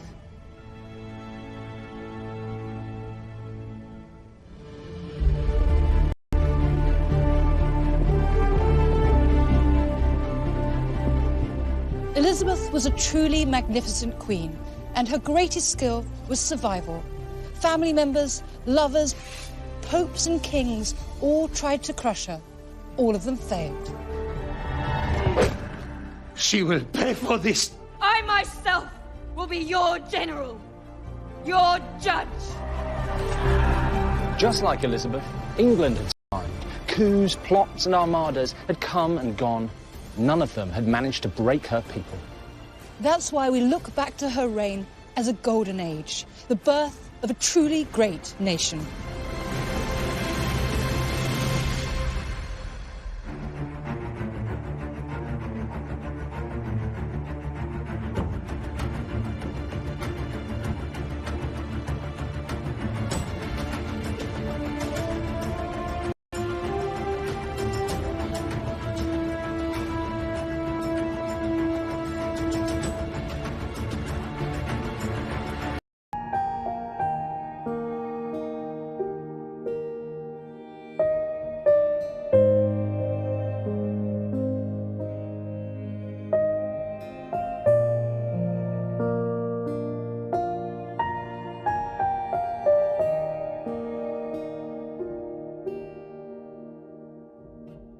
to.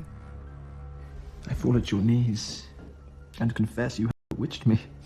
No, my lord, No, don't you do don't this. understand. I can think of nothing else but you. And I long to kiss you. Christ in heaven. Catherine. How could you? How could you? Oh, you have made an old fool of me. And you, after all that I've done, you betray me. Oh, damn you.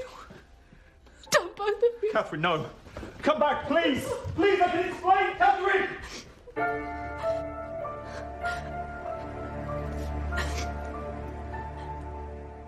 The next day, Elizabeth left.